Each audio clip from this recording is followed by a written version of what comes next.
live on YouTube, Living Untethered, and this is a book by Michael Singer.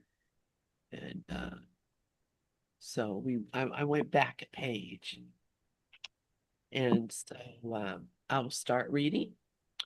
So in fact, I'm going to go back. Okay. All right. So yeah, he's been talking to us about the cosmology of everything. And he says the truth is every single thing is that way. It has nothing to do with you. It has to, and this is what he's saying that, and I hear him saying that. I listen to him every day, Michael Singer. Um, he puts out a blog, not a blog, but a video. I think almost every day there's a new one out, where he's talking about these different things, and he'd been just talking about um, the uh, how everything that's happening here has been going on for billions of years, and I've always known that since I was a kid. In fact, I think I was, I told you guys I used to do a lot of psychedelic drugs, a lot of psychedelic drugs. And I'm thinking about all the memories that I have of this happened, that happened, this happened. Oh, and I was tripping because, I was a firm believer that um, LSD was the key to open up. And so I had a lot of really interesting experiences doing that. And I say, I've done it 500 times. It's way over that, I'm sure, uh, but I just didn't count. I anyway, that everything that's happening right now, everything that we're experiencing right now is something that started a long time ago, a long time ago, before any of us were even thought of thinking of ourselves. It's been happening since the inception of the dream. So, and all of those things have consequences, one thing after another, after another, after another. So, do you think in any way at all that something you could do right now, um, uh, if something you could do right now is actually going to um, stop what started happening billions of years ago? No, you can't. So, that's what he's saying. It has nothing to do with you. It has to do with forces that caused it to be the way it is. And those forces stretch back billions of years. The total acceptance of this truth is surrender. You must let go of the part of you that think it has the right to like and dislike the result of billions of years of interactions. Do you hear that? Does this make sense to you? That for me to say yes or no to something that has absolutely, it's like saying yes or no to something that happened in another country. Oh yeah, I don't approve of their election. I don't approve of, this, how they treat people. I don't approve of how my neighbors do it. All of these things are things that I have nothing to do with, have nothing to do with me. And so, how can I be in a position to say yes or no to any of it? I can't. Well, I can say yes to it because saying yes is the only smart thing to do. Yep, it's happening all right. So, whether I like it or not, that's irrelevant. It's beside the point. And there's nothing that you, I, or anyone else can do about it. So, stop trying to change the world or stop trying to change the situation. Stop trying to rearrange the deck chairs on the Titanic. It's going down no matter what. Maybe grab a few of those chairs and see if they float. That would be my suggestion. uh, rather than argue about where they are. So he says, You must let go of the part of you that thinks it has the right to like and dislike the results of billions of years of interactions. Surrender is letting go of the part of you that is not living the truth. That is true surrender. Eventually, you will come to realize that the moment in front of you is a very holy thing. All right, let's just think about that for a second. If there's nothing that I can do to change any of the things that seem to be happening, then is everything that's happening a holy thing? Is this moment in front of me? Is this life I'm living? Is this breath I'm breathing? Is this heart that's beating? Is this mind that seems to be thinking? Are these all just a very holy thing? Because they are a gift. I'm given this life. This life is mine. That's what I was playing that song, Remember. Whose life is this? Whose hands are these? Whose voice is this? What am I? I am this thing that is holy.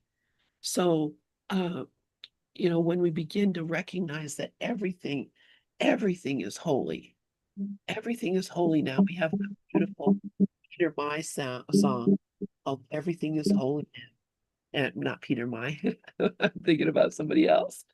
Uh, anyway, that's and if you know who Peter My is, you recognize everything is holy for this man. All right. So our scientific exploration of where that moment came from is actually very spiritual. Quantum physicists are exploring how the entire universe is emanating from an omnipresent, undifferentiated field of energy, the quantum field. They are showing us how everything is made of light. That used to be a strictly spiritual concept. Our scientists are our priests. They are teaching us how the underlying force of creation created creation. Science shows us that every moment before us is worthy of great respect. A spiritual person understands these truths, ingrains them into their being, and lives their life accordingly. If it took 13.8 billion years for the moment in front of you to get there, and it took 13.8 billion years for you to end up in front of that moment, every moment is indeed a match made in heaven. And let's just absorb that for a moment. And Steve, I see you have your hand up, please. I'd love to hear what you have to say. This present breath coming into me took 13.8 billion years to create. And the actual breath coming in and going out on its own links me to that intelligence that births. Thank you. Wow. Yes, that is it exactly. That is it exactly. That's why it's holy. That's why it's holy. It's just every single instant is a holy instant. It is a match made in heaven. Nothing else is standing there experiencing exactly what you're experiencing. Truth is, no one ever did, and no one ever will. That exact moment will never be here again. All moments just keep passing through time and space. You are being given a unique show that took billions of years to create. It's right in front of you, and you're complaining about it. We all think we have very good reasons to complain. The intention of this journey we are on together is to take away those reasons, whatever they are. The moment in front of you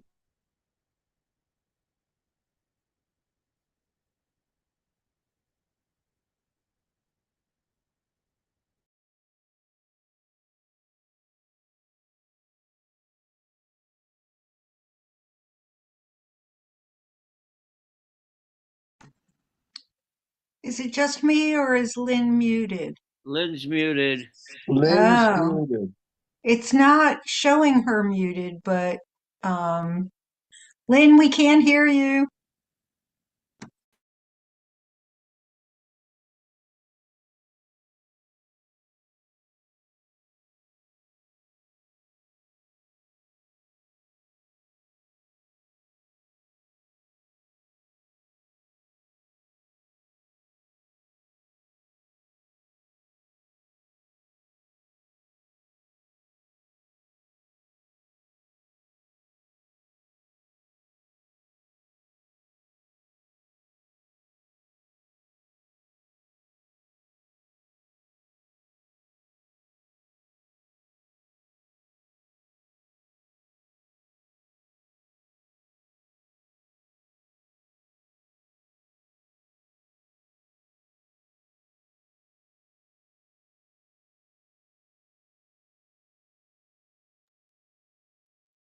So for me, Lynn's internet went down. She has no internet. Can so you for hear me? me, yeah, this breath is the key, and not as a practice or a thing to do or a way out, but is itself the simple feeling. I drop my shoulders so I embody this moment, and I feel the breath gifting me. How, and then the next breath, thankfulness from this. Thank you.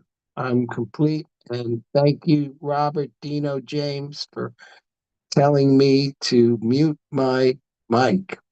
Am complete.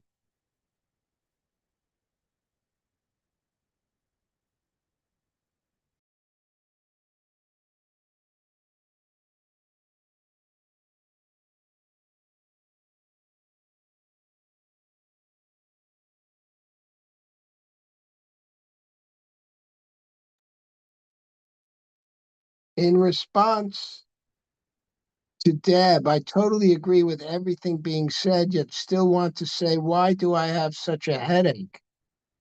I think that a headache is part of the surface experience that happens sometimes. And then sometimes it's pleasure, sometimes it's pain. But the actual spirituality doesn't exempt me from headaches. It does give me perspective so that the headache, I don't make it worse. Thank you.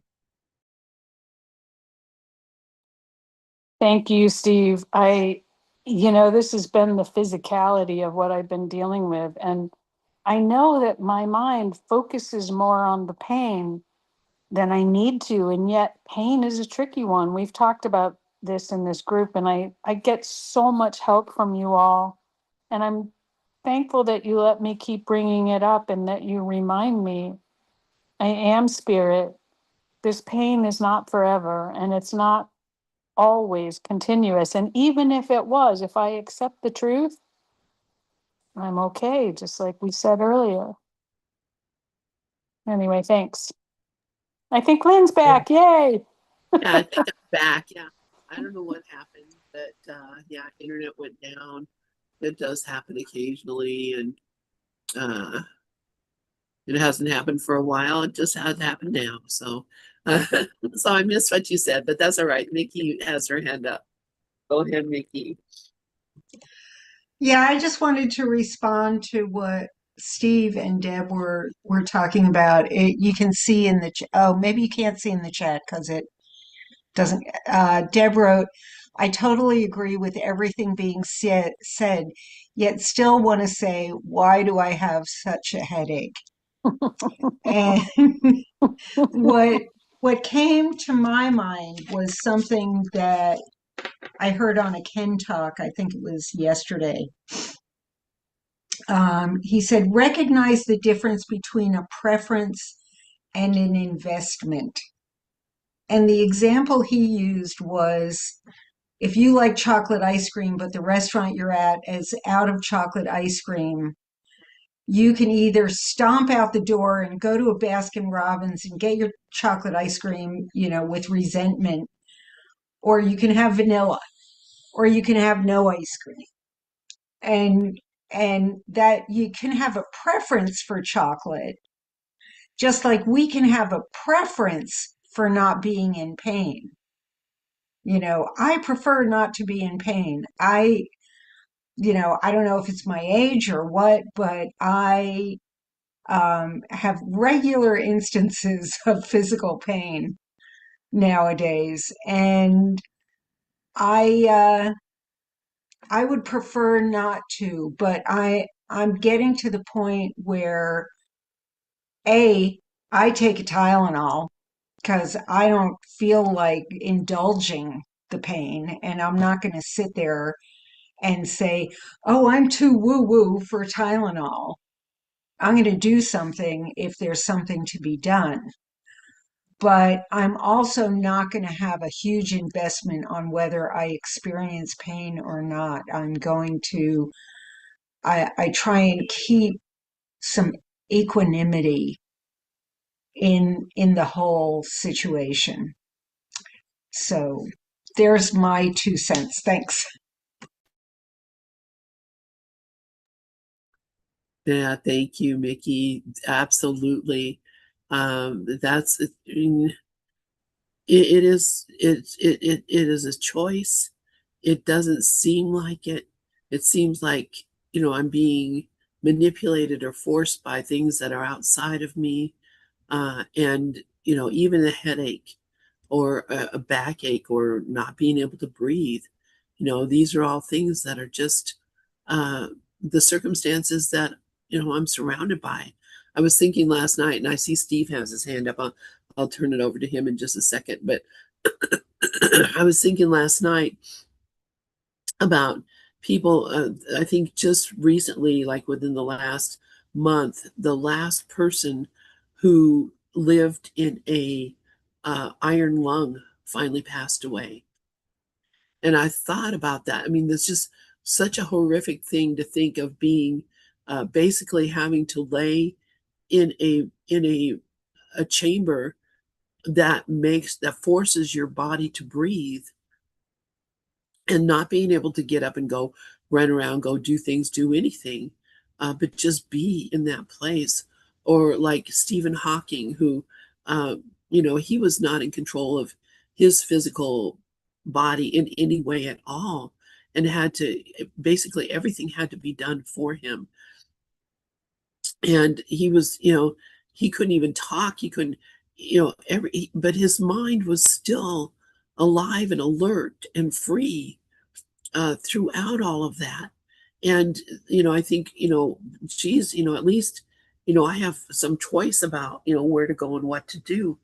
And that is, some solace, but not really, because I still complain about the limitations. And, you're only limited by your own thinking as to what exactly you think is happening. Steve, yeah, please go ahead.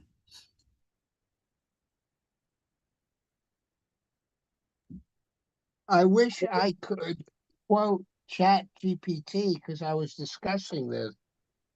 And one of the things it said is I'm giving my body and nervous system the best possible conditions to reorganize. Whatever improves, improves. Whatever doesn't, I haven't failed. And that posture keeps the door open without gripping the handle. And so the ability to have pain and, I mean, I sometimes get absorbed in music. It's not like the silence is gone, it's still there. But when I'm involved with the music, it's not forefront. And with pain, sometimes it does take a forefront, front stage stance. And the best I can do is what chat told me to do, which is don't tell me that I'm failing in any way or it's going to be forever. So that's the masterful way that I hope to improve in with. Thank you. I'm complete. Thank you, thank you, thank you, Steve. Wow. Um, that's it. That's it. So, yeah, and that's so helpful. And um, wow, was reading this um this thing that about Rob Reiner. He wrote that movie called The Bucket List, or he directed that movie called The Bucket List, and Lisa Natoli posted this thing. And um, the end of the movie or whatever, the one character was dying, and the other character was supposed to say and did say, um, in the end, this is Morgan Freeman. I think it's safe to say that we brought some joy to one another's lives. So one day, when I go to some final resting place, if I happen to wake up next to a certain wall with a gate, I hope that you're there to vouch for me and show me the ropes on the other side. And then he says, close your eyes and let the waters take you home. That's it. Just wherever we end up, whatever ends up happening, close your eyes and just let the water take you home. I love that. I love that thought.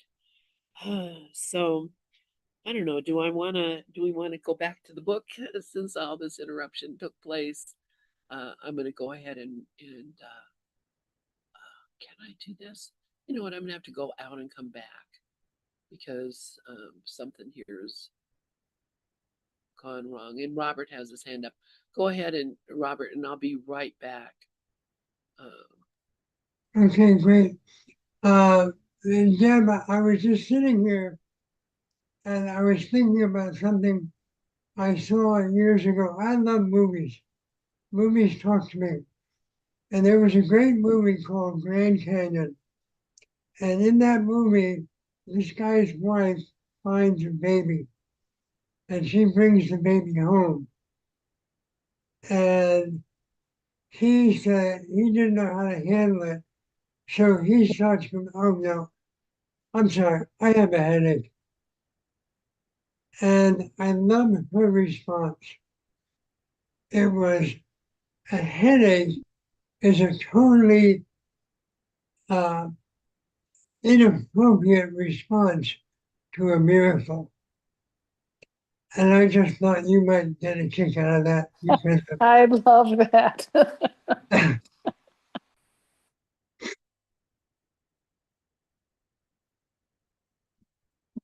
By the way, I love that movie. See? That is one of my favorite movies, actually. Yeah, mine too, for What was years. the name of it? Grand Canyon. Grand Canyon. Oh Hmm. my gosh, it has some of the greatest people in it too. And I'm gonna look for it. yeah, it's a beautiful movie, and it's basically all about people who are going to see the Grand Canyon, but all these different people in all their different situations. It's really, really beautiful. And Rafi, don't tell me you were in that movie. No, Go ahead, Rafi. I missed that one. I was just reviewing how persistently the ego wants to make sure that suffering is first and foremost. The pain, the suffering, and it manifests in so many different ways, like uh, disapproving of yourself, guilt. I mean, let me put it in the first person. I would be disapproving of myself, guilt, the woulda, shoulda, couldas, and all of that other stuff. It keeps you perpetuating it. And last night and this morning, it hooked itself onto one issue that happened for about 10 seconds last night and it won't let it go. Well, it has no choice. I let it go. But it wanted to perpetuate it to make sure that I keep beating myself up, keep disapproving myself, keep perpetuating the guilt over and over again. And we're talking about something that doesn't exist. I mean, what occurred happened in this dream world. Well, there ain't no dream world. It's an illusion. And it happened to two people in this dream, me and another person. They don't exist either. So all of this cacophony of suffering is happening and not happening at all. There's a lesson to be learned in it. So there's the paradox where the help is always there. Everything is happening for us, but it's not happening at all. And been going round and round with this, and it's the key to awakening, and it was just like handed to me. So I just that's all. Thank you. Yeah, thank you, Rafi. I love that. Yeah, yeah. And that's what we're reading in this book, actually. And that's what he's saying in this book. And let me get the book back up on the screen. I had to do all kind of stuff to get back over to this place where I could do that. Um, so he's saying, the moment in front of you is a gift from creation. There are shapes, colors, and sounds. There are people and lots of things to do. It's not that way on Mars, nor in any place we have seen thus far in the studies of the universe. But we don't live our lives with a constant sense of awe and appreciation. We get a headache when there's a miracle. That's why these discussions about cosmology and quantum physics are spiritual. They're taking away your right to make everything personal when it's not personal. Your consciousness may be aware of the moment in front of you, but you did not create that moment. You are simply being given this wonderful opportunity to experience a moment in creation. It took billions of years to get here. Be sure you don't miss it. Be sure you don't miss it. And I mean, that's really what you're saying, Rafi. That's what we're all saying. We're here right now. And hopefully you guys can see the book. I'm going to switch the page. And would somebody like to read? Make sure. Yeah.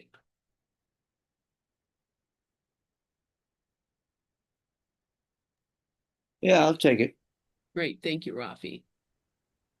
People make such a big deal out of science versus God, as if the two are at odds with each other.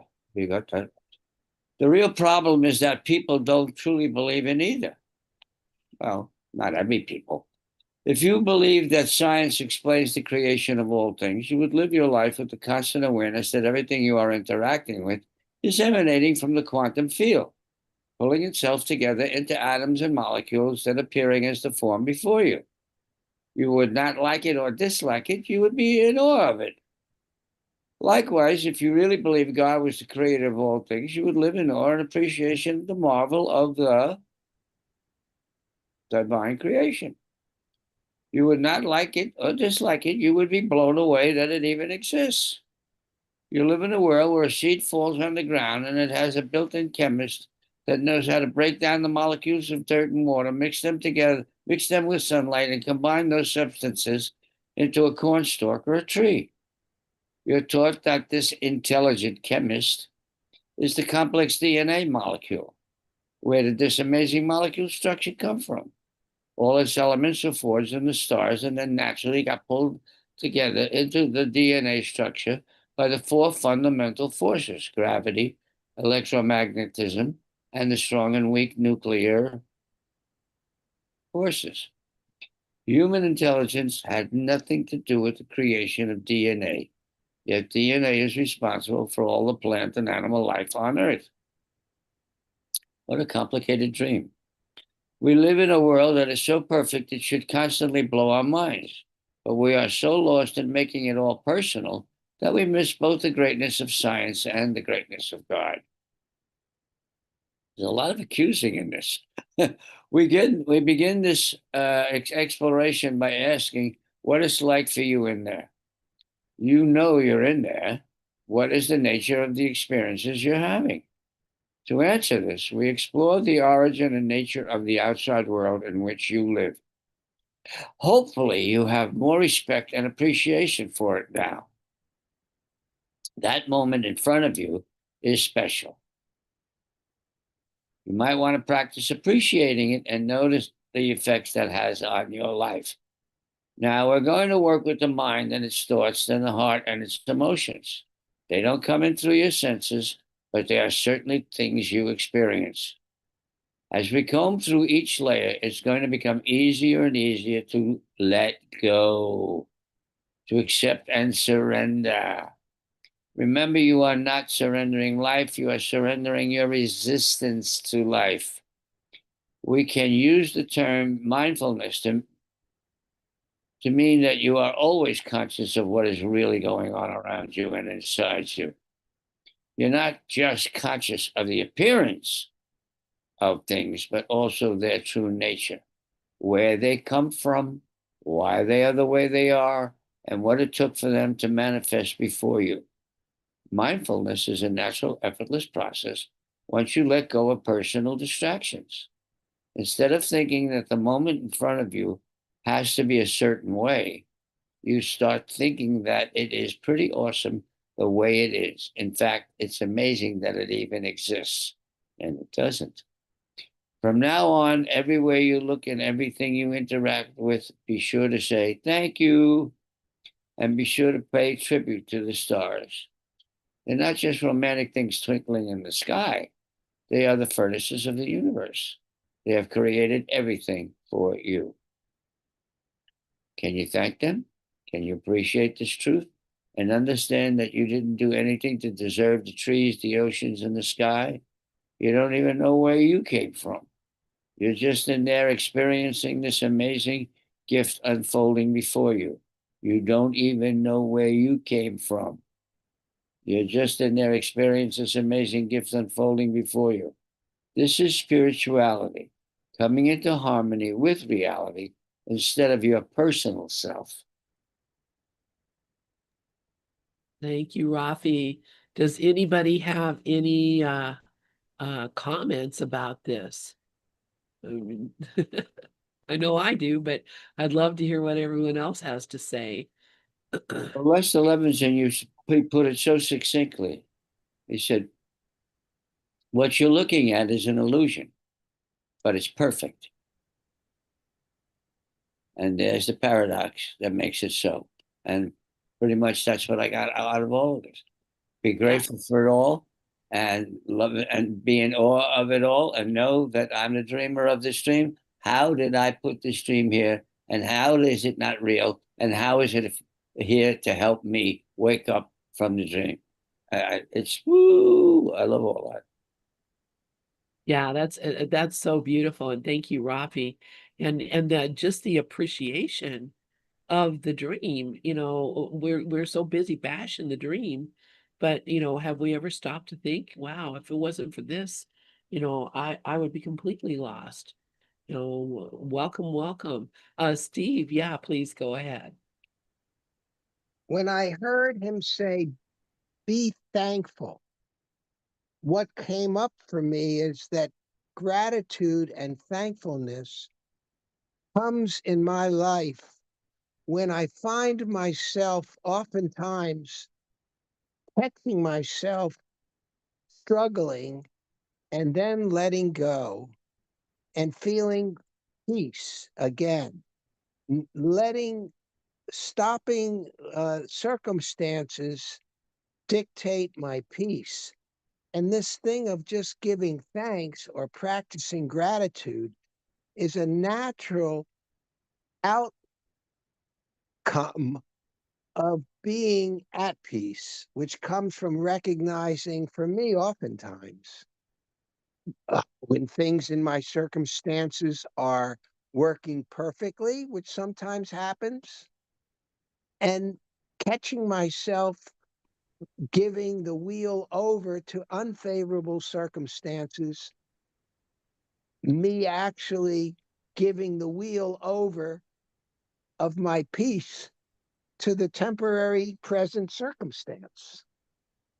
So gratitude is not something I do. It's a natural byproduct of the peace and the sane mind. Thank you. Thank you, thank you, thank you for that, Steve. Yeah, it's the only sane response. In actuality, it's the only sane response. Rafi, please go ahead.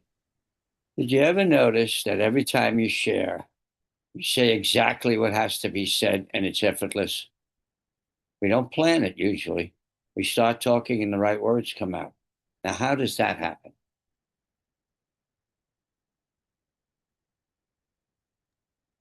Yeah, exactly. It's because those words have been there. They've been there since the very beginning. I mean, it's a part of this, long motion of life in the universe. So yeah, when you can just open your mouth and whatever comes out is the right thing. And sometimes, and I know you've had this happen before too, I had to go back and listen. People said to me, "Oh, when you said this is what happened." Like, I said that? I don't remember that. But, and maybe I didn't even say it.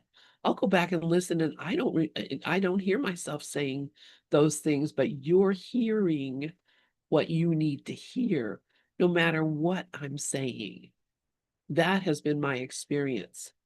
You're hearing exactly what you need to hear, no matter what words are coming out of my mouth. And I think that's the magic of it all, is that it just is perfect. Every bit of it is perfect. And I guess just coming to the appreciation of it, the perfection of it all, is really what brings the joy. Like, I'm always a happy person. I tend to be a very happy person. And in the times that I was unhappy, it was because I was rejecting the reality of what was happening. And when you argue with reality, you always lose. That's what Byron Katie says. And it's true, whether you call this world reality or not, it doesn't matter. It's what's happening. So if I'm arguing with what's happening, guess what? I'm going to lose, because it's going to happen whether I argue with it or not. And that it's a tree falls. Are you going to argue with the weather, the wind, and say, "Oh, you shouldn't have done that and blown my tree over"? No, you go out and you take care of whatever happened when the tree fell over. I've had that happen twice in my life, and or in my this home where I live. And I realized that the reason, when we moved in this house, there were these two big, beautiful willow trees, and they were just gorgeous. And I am of the opinion, if a tree is growing here, it already has everything it needs and doesn't need anything from me. But in that case, those trees they don't belong on this dry desert.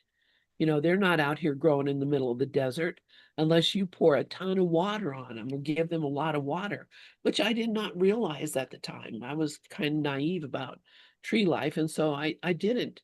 And I realized after both of them, one blew over, then the other one, I realized their roots were really shallow. They didn't have a root that went down to the water table. I mean, they did, but not like a tree that has that's growing in its natural habitat. And I realized that the other people had planted those trees and kept them alive by watering them an insane amount of water. If you live on a desert, you just don't water things like that. And so they both died. And I blamed myself. But then when I looked at him, I realized, you wouldn't have lived, you know, 10 years here if you hadn't have been kept artificially alive by excess of water being given to you. And I mean, I'm kind of making a big metaphor out of it, but I realized that you know, if you're, if shallow roots do not serve a tree or grass or anything. They will all die when there's a drought, um, whatever that may mean. Steve, yes, please go ahead. I think it was yesterday, but recently I noticed I might have been watching some situation in life or on TV that showed a family and Christmas celebration. And I was thinking about this season coming up that I may spend it alone. And I noticed myself feeling that longing for connection. And then I just also, when I was able to just stay with the longing, that human part of me that wants connection or family, uh, that I don't have at the moment, I felt myself, I put my hand on my belly and I let it breathe. And then it brought me to a sadness and I let that breathe. And uh, it was beautiful to allow myself the space for my human part to feel those emotions and not to try to avoid them, which I've done, but rather that deep seated false narrative that says that I should be in a family way, I should have a significant other. That deep falsity had in me become longing, lack, and sadness. And I welcomed them. And now I'm free. Thank you for listening, for my practice shared with you. Thank you, Steve. Yes, yes, yes, because, you know, I mean, we are all alone. We are all alone. There is, you know, you think, well, I have my family around me, I have my friends, I have my community here, whatever. But when it comes right down to it, I am it. I'm alone right here, right now. And if I can't live with myself, then I'm going to be a very unhappy person wherever I am. But if I'm happy in myself, it doesn't matter if I'm surrounded by people that love me or hate me or no one at all. I'm happy uh, because I'm one. I am this thing. Rafi, yes, please go ahead.